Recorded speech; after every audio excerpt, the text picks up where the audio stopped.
ओम शांति। नए वर्ष की शुभकामनाएं। 1 जनवरी 2026 के ईश्वरीय महावाक्य। पहले सुनते हैं मुरली के मुख्य पॉइंट्स। बाबा ने कहा, तुम बच्चे खुद पारस बुद्धि बन रहे हो तो दूसरों को भी बनाना चाहिए। खूब पुरुषार्थ करना है, इसमें लज्जा आदि की तो बात ही नहीं। यह पैगाम तुम्हें सबको देना है कि अभी हम बाप द्वारा रिफ्रेश होते हैं, उनके पास आकर हमको विश्राम मिलता है। फिर हम सतयुग विश्रामपुरी में चले जाएंगे। फिर बाबा ने कहा, स्कूल हो तो ऐसा हो, है कितनी गुप्त परंतु कैसी जबरदस्त पाठशाला है। यहाँ जितना जो पढ़ता है उतना नंबरवार पुरुषार्थ से पद पा लेता है। तुम बच्चों को अपनी एम ऑब्जेक्ट देख खुशी होनी चाहिए कि हम यह बनने वाले हैं। ऐसा कोई स्कूल नहीं होगा जहां दूसरे जन्म की एम ऑब्जेक्ट को देख सके। लास्ट में बाबा ने कहा, बच्चे अब देही अभिमानी बनो। जब देह अभिमान में आते हो तो उल्टे हो जाते हो। यहाँ तुम हो संगम युग पर, न उस राजाई के हो न इस राजाई के, बीच में हो।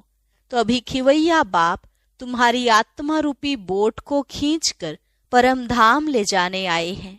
और अब सुनते हैं महावाक्यों को विस्तार से। मुरली का सार। मीठे बच्चे, तुम बाप के पास आए हो रिफ्रेश होने। बाप और वर्षे को याद करो तो सदा रिफ्रेश रहेंगे। प्रश्न, समझदार बच्चों की मुख्य निशानी क्या होगी? उत्तर, जो समझदार हैं उन्हें अपार खुशी होगी। अगर खुशी नहीं तो बुद्धू हैं। समझदार अर्थात पारस बुद्धि बनने वाले, वह दूसरों को भी पारस बुद्धि बनाएंगे। रूहानी सर्विस में बिजी रहेंगे। बाप का परिचय देने बिगर रह नहीं सकेंगे। ओम शांति। बाप बैठ समझाते हैं, यह दादा भी समझते हैं, क्योंकि बाप बैठ दादा द्वारा समझाते हैं। तुम जैसे समझते हो वैसे दादा भी समझते हैं। दादा को भगवान नहीं कहा जाता, यह है भगवानुवाच। बाप मुख्य क्या समझाते हैं कि देही अभिमानी बनो। यह क्यों कहते हैं? क्योंकि अपने को आत्मा समझने से हम पतित पावन परम पिता परमात्मा से पावन बनने वाले हैं। यह बुद्धि में ज्ञान है। सबको समझाना है, पुकारते भी हैं कि हम पतित हैं। नई दुनिया पावन जरूर ही होगी। नई दुनिया बनाने वाला, स्थापन करने वाला बाप है। उनको ही पतित पावन बाबा कह बुलाते हैं। पतित पावन साथ में उनको बाप कहते हैं। बाप को आत्माएं बुलाती हैं, शरीर नहीं बुलाएगा। हमारी आत्मा का बाप पारलौकिक है, वही पतित पावन है। यह तो अच्छी रीति याद रहना चाहिए। यह नई दुनिया है या पुरानी दुनिया है, यह समझ तो सकते हैं ना। ऐसे भी बुद्धू हैं जो समझते हैं हमको सुख अपार है, हम तो जैसे स्वर्ग में बैठे हैं। परंतु यह भी समझना चाहिए कि कलयुग को कभी स्वर्ग कह नहीं सकते। नाम ही है कलयुग, पुरानी पतित दुनिया। अंतर है ना। मनुष्यों की बुद्धि में यह भी नहीं बैठता है। बिल्कुल ही जड़ी भूत अवस्था है। बच्चे नहीं पढ़ते हैं तो कहते हैं ना कि तुम तो पत्थर बुद्धि हो।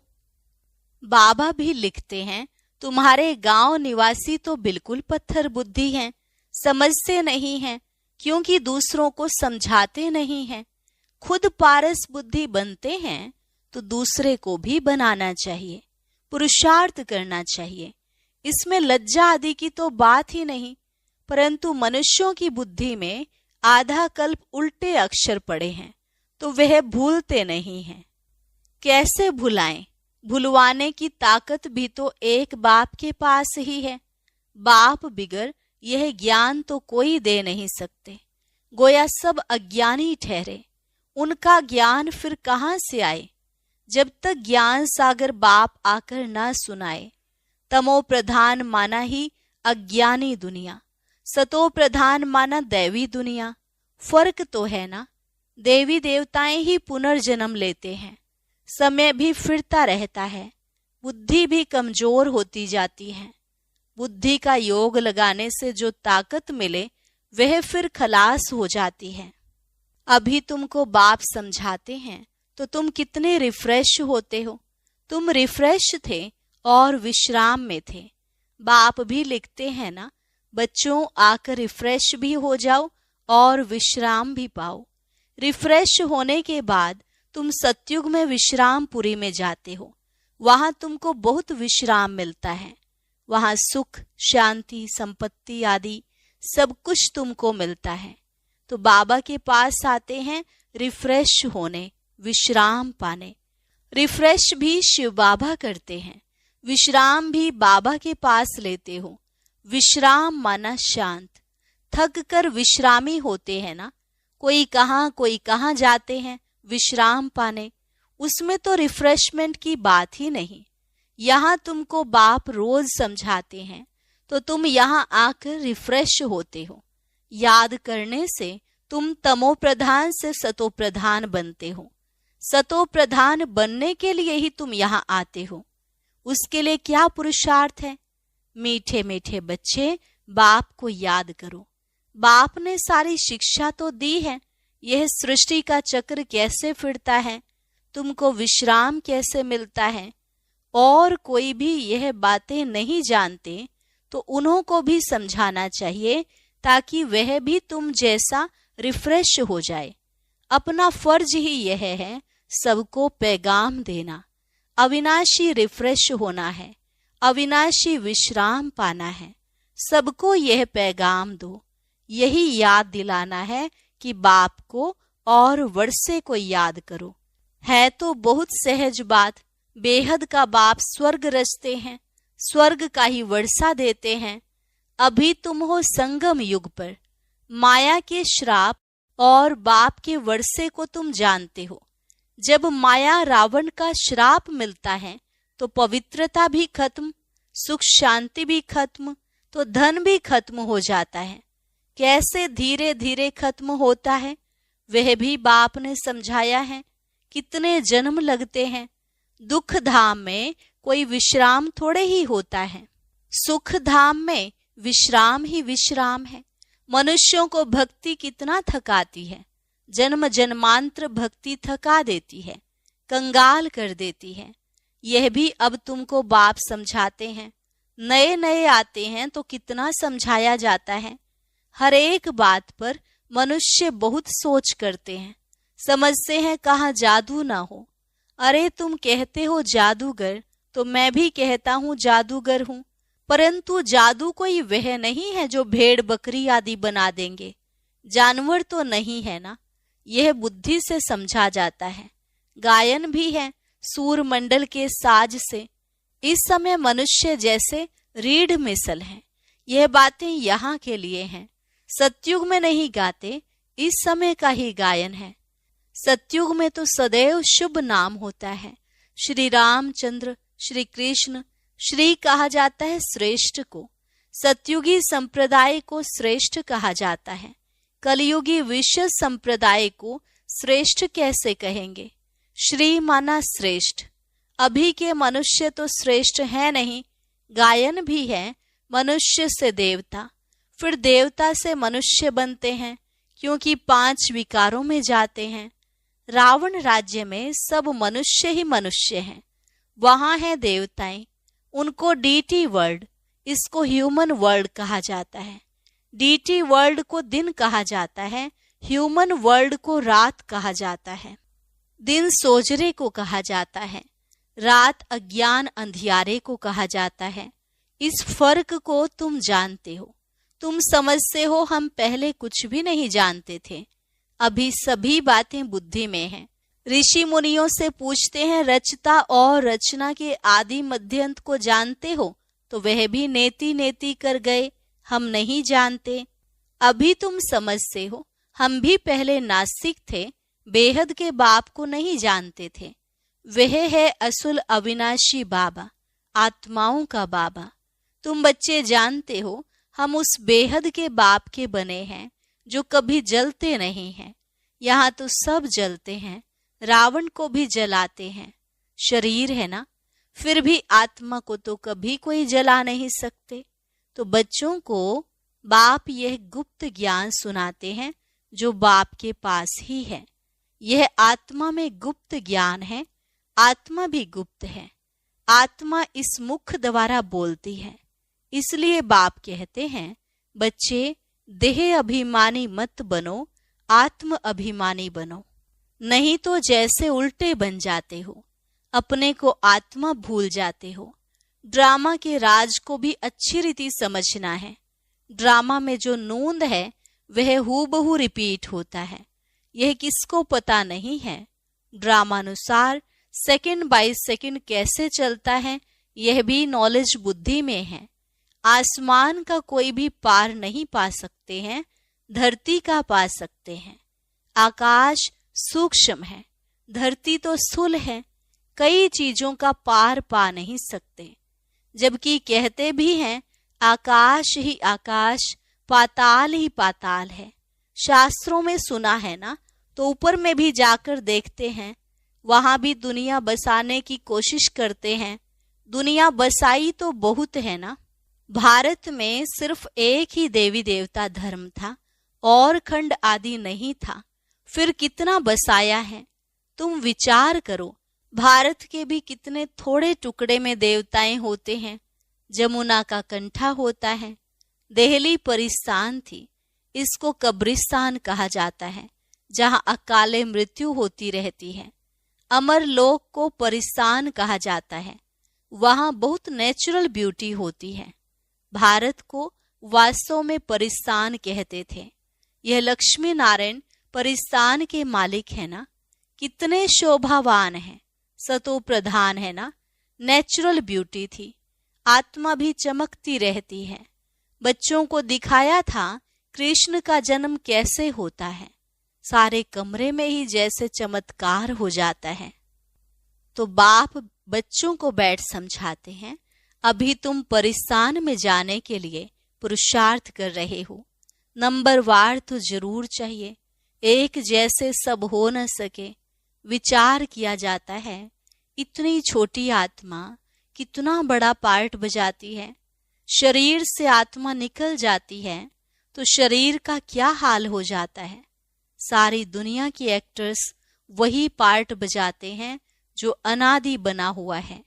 यह सृष्टि भी अनादि है, उसमें हरेक का पार्ट भी अनादि है। उनको तुम वंडरफुल तब कहते हो जबकि जानते हो यह सृष्टि रूपी झाड़ है। बाप कितना अच्छी रीति समझाते हैं। ड्रामा में फिर भी जिसके लिए जितना समय है उतना समझने में समय लेते हैं। बुद्धि में फर्क है ना। आत्मा मन बुद्धि सहित है ना, तो कितना फर्क रहता है।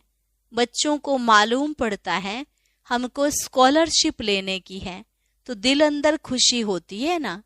यहाँ भी अंदर आने से ही एम ऑब्जेक्ट सामने देखने में आती है तो जरूर खुशी होगी ना। अभी तुम जानते हो यह बनने के लिए यहाँ पढ़ने आए हैं, नहीं तो कभी कोई आ न सके। यह है एम ऑब्जेक्ट। ऐसा कोई स्कूल कहाँ भी नहीं होगा जहाँ दूसरे जन्म की एम ऑब्जेक्ट को देख सकें। तुम देख रहे हो ये स्वर्ग के मालिक हैं, हम ही यह बनने वाले हैं। हम अभी संगम युग पर हैं, न उस राजाई के हैं न इस राजाई के हैं।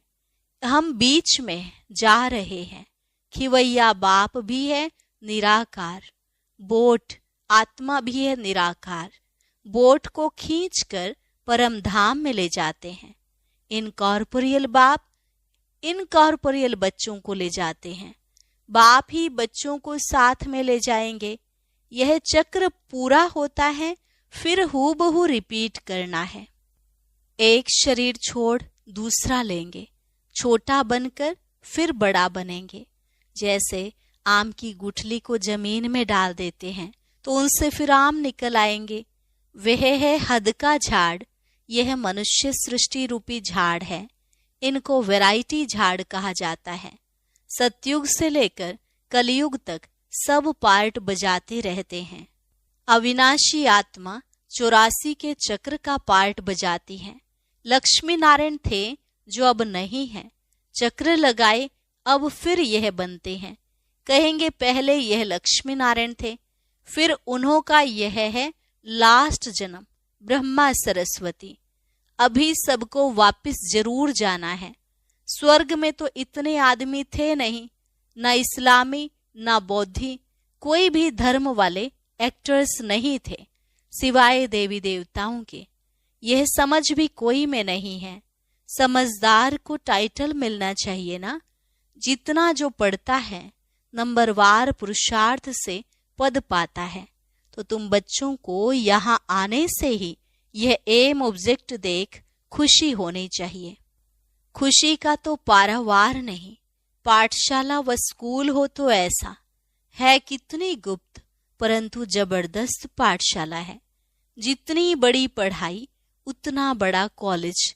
वहां सब फैसिलिटीज मिलती हैं। आत्मा को पढ़ना है, फिर चाहे सोने के तख्त पर चाहे लकड़ी के तख्त पर चढ़े। बच्चों को कितनी खुशी होनी चाहिए, क्योंकि शिव भगवानु आज है ना, पहले नंबर में है यह विश्व का प्रिंस। बच्चों को अब पता पड़ा है। कल्प कल्प बाप ही आकर अपना परिचय देते हैं।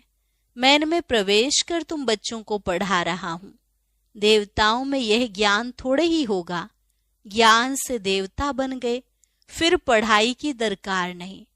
इसमें बड़ी विशाल बुद्धि चाहिए समझने की। अच्छा, मीठे मीठे सिकिलधे बच्चों प्रति मात पिता बाप दादा का याद प्यार और गुड मॉर्निंग। रूहानी बाप की रूहानी बच्चों को नमस्ते। रूहानी बच्चों की रूहानी बाप दादा को नमस्ते नमस्ते, गुड मॉर्निंग। शुक्रिया बाबा, शुक्रिया। धारणा के लिए मुख्य सार। पहली पॉइंट, इस पतित दुनिया का बुद्धि से संन्यास कर पुरानी देह और देह के संबंधियों को भूल अपनी बुद्धि बाप और स्वर्ग तरफ लगानी है। दूसरी पॉइंट, अविनाशी विश्राम का अनुभव करने के लिए बाप और वर्षे की स्मृति में रहना है। सबको बाप का पैगाम दे रिफ्रेश करना है। रूहानी सर्विस में लज्जा नहीं करनी है। वरदान, संगठन में एक मत और एक रस स्थिति द्वारा सफलता प्राप्त करने वाले सच्चे स्नेही भव। संगठन में एक मत और एक रस स्थिति द्वारा सफलता प्राप्त करने वाले सच्चे स्नेही भव। संगठन में एक ने कहा, दूसरे ने माना। यह है सच्चे स्नेह का रिस्पोंड। ऐसे स्नेही बच्चों का एग्जाम्पल देख और भी संपर्क में आने के लिए हिम्मत रखते हैं। संगठन भी सेवा का साधन बन जाता है। जहां माया देखती है कि इनकी यूनिटी अच्छी है, घेराव है, तो वहां आने की हिम्मत नहीं रखती। एक मत और एक रस स्थिति के संस्कार ही सतयुग में एक राज्य की स्थापना करते हैं। स्लोगन, कर्म और योग का बैलेंस रखने वाले ही सफल योगी हैं। कर्म और योग का बैलेंस रखने वाले ही सफल योगी हैं। संगम युगी सर्वतीव्र पुरुषार्थी भाई बहनों को नए युग के साथ नए वर्ष की बहुत बहुत शुभ बधाइयां। नए वर्ष का यह पहला जनवरी मास मीठे साकार बाबा की स्मृतियों का मास है। हम सभी बाबा के बच्चे अव्यक्त वतन की सूक्ष्म लीलाओं का अनुभव करने तथा स्वयं को ब्रह्मा बाप समान संपन्न व संपूर्ण बनाने के लिए पूरा ही मास अपनी बंधन मुक्त जीवन मुक्त स्थिति बनाने के लिए मन और मुख का मौन रखें। बुद्धि बल से अव्यक्ति वतन की सैर करें। इसी लक्ष्य से इस मास के अव्यक्ति इशारे भेज रहे हैं। अव्यक्त इशारा, इस अव्यक्ति मास में बंधन मुक्त रहें, जीवन मुक्त स्थिति का अनुभव करो। बाप दादा चाहते हैं मेरा एक एक बच्चा मुक्ति जीवन मुक्ति के वर्षे के अधिकारी बने। अभी के अभ्यास की सतयुग में नेचुरल लाइफ होगी, लेकिन वर्षे का अधिकार अभी संगम पर है।